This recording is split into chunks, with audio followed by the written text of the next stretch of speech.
I think a lot of you at home right now, you may not be in our position, but if you're already working hard, you're already going to the gym, you're already training, you make sure that you're getting as much muscles as possible, as much money as possible, you're dedicated, you don't sleep in, you don't waste your time, you don't smoke weed, you don't play video games, you're focused on trying to become fantastic as a person. You can just ignore that girl. That girl who broke your heart or cheated on you, just ignore her. The most powerful move you can make is ignore her. Yeah, you could yell at her. Yeah, you could try and make her scared of you, blah, blah, right? That's not going to work. The powerful move is just to completely ignore her because you're on your ascent. She is likely on her descent. She likely has no intention of improving herself, no intention of becoming richer, no intention of becoming better looking. Time is against her. As she gets older, she's going to lose her looks. You're going to continue your ascent, and she's going to have to watch you for the rest of her life be the man that she could have been with that she's no longer good enough for. The best thing you can do is simply ignore her. That is the powerful move. When someone emails me and says, "This has happened to me," I'm like, good. No, what do you mean good? It's terrible. How else are you going to become important? How else are you going to find endless fire to get up and struggle in the face of the competition that's out here in the world? How else are you're going to do all that with a nice, cushy life? If any man's honest with himself, think about the biggest transformative stages in your life. Think about the times you got the most work done. It was a bad part of your life. You were heartbroken, or, you lost a house, or broke, or whatever. That's when you did shit. When everything was fine, the mortgage is paid, dinner's on time, it's kind of doop-de-doop-de-doo, little by little, do a little bit of work, do a little bit of relax. But the big events come from trauma. This is it. So it's a cheat code. It's a cheat code to climb the mountain. So when I get a message from whoever and he goes, "My wife left me, I'm devastated," I say, I understand. I completely understand how hard it can be to lose a woman that you've given your entire life to. And you've done so many nice things. And then because of one thing you did, her innate and absolutely insane level of ungratefulness has turned her bitter, and she now talks to you like she hates you over one thing you've done after thousands of efforts showing how dedicated you are to her. And even now that you're prepared to die for her, she doesn't give a shit about you. I understand that pain. But my answer is, good. It's still good. Now take all of that pain, instead of emailing me, this. And then you're going to become the kind of person that women don't leave. Then you win. Heartbreak is one of the most fantastic motivator on the planet. When a lot of men message me and say they're heartbroken, I think that is the most fantastic mindset to be in to achieve things. Because there is that degree of revenge, and there is that degree of vengeance, and that can only be achieved through being so successful, so monumentally important that she can't forgive you. And also, you cannot even sleep. You can't even concentrate. Like your whole mind's a mess. That's the perfect time to train. I only mention heartbreak all the time because I know it's a path every single young man goes through. There's up and down. There's rain and sunshine. You have to be that man who's going to go through it all. If you're a man who has a heartbroken, why did this happen? You have to know the why to prevent it from happening. You have to analyze the scenario and learn from it. When you look at your bad or your previous relationships with women that went wrong, you can sit there and go, okay, this all went wrong. What has she taught me? She taught me that I'm emotionally affectable. She taught me that if she ignores me, she gets more attention than if she's nice to me. You have to sit there and analyze all the lessons, and you have to implement them. It's the same with absolutely everything. As a man, you have to be accountable for absolutely everything. Every single thing that happens is your fault. You made her leave you. You did. Whether you like it or not, you are the reason she became so cold. You are the reason she doesn't listen anymore. You are the reason she's so arrogant all of a sudden. You are. You may not have identified why yet, but if you identify why, then you get into your next relationship healed and understanding what you did wrong and learn from it. That's what you have to do. But most of these men don't want the self-accountability, and they want to blame the women. You have to blame yourself. I actually truly believe that women in their hearts, unless they're completely corrupted by society, women just want to love and be loved and feel safe.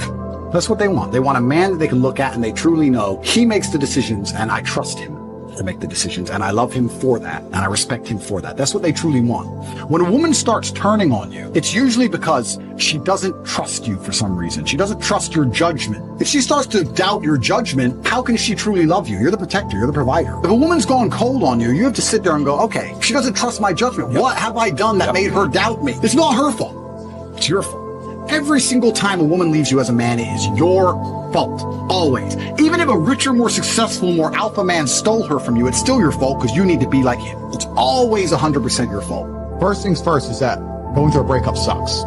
And every single man out here, no matter what they say, understands how bad it is to go through a breakup and understands what heartbreak's like. It's difficult. It's not easy. I'd actually like to argue that men feel more heartbroken than women. I think that's facts. I think it's true. And I think it's because one of the possessive element that we have, the idea of her being with someone else hurts more than the idea of you being with someone else to her.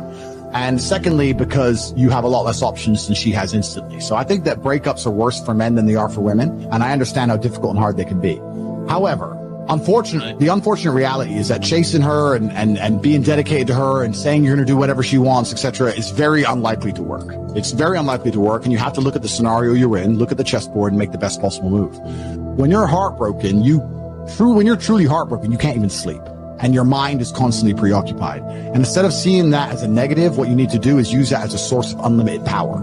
You have to just take the energy inside of you. Energy cannot be destroyed. It can only be converted. Whether it's heat into light, momentum into friction, or however you want to put it, right? Energy cannot be destroyed. It can only be converted from one form to another. And you have to look at that and understand that the sadness inside of you is energy.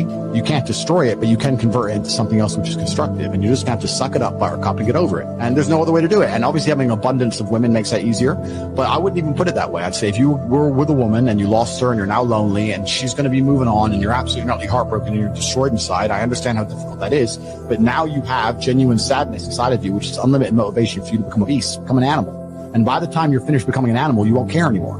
So if you really want to cure yourself, you just say, I'm going to get a six-pack and I'm going to get bigger arms. And by the time my arms are this size and I have a six-pack, you'll realize you don't give a shit about her anymore. That's just the way the world works. Let's say your wife breaks your heart. If you're not going to work, you can't sleep anymore. You're upset. She's running around with a new dude. You see her Instagram story. She's got some new guy. You're furious and you're angry and you're jealous and you're bitter. You have all of this inside of you. But you're not going to go to the gym and work hard and become so fantastically in shape and so rich and so powerful that no girl ever leaves you again. You're not going to do that. No. What are you going to do then? Text her?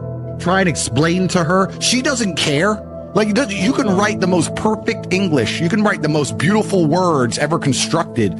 Forget Shakespeare. You can do, it doesn't matter. She doesn't care. She just doesn't care. She's distracted. She forgot about you. She forgot about you. So what are you going to do with all of that inside of you if it's not positive? Well, it's going to consume you and you're going to end up self-destructive, or you're going to embarrass yourself, or you can take all of that and put yourself in a position where it never happens to you again. Yeah. Those are the choices. So what's the most intelligent choice to make? Yeah. You know, the cowardice is they are afraid to lose her. Trump says it in his book, The Art of the Deal. If you're not prepared to walk away from the table, you cannot negotiate. And that is absolutely true in a relationship. If you are not prepared to get rid of her, then what are you negotiating? If you're not prepared to say, sorry, that's the red line, goodbye, then you don't have a negotiating position. You don't have one, because you'll just say, no, no, no, no, no, forever. It'll just stay forever. There has to be a line you will not allow to be crossed. There has to be, right? And so many men are so scared of losing the girl, but if you refuse, men message me all the time, I need my girl to listen to me, but I don't want to split up with her. You already lost. I was like, bro, if you're telling me there's no scenario in which you will leave her, I can't help you. Because I have people message me all the time and they go, oh yeah, but it's easy for you, Tate, you don't care. I say, no, incorrect. I will tell you right now on this podcast, I have walked away from women I loved with all my heart and women I missed for months.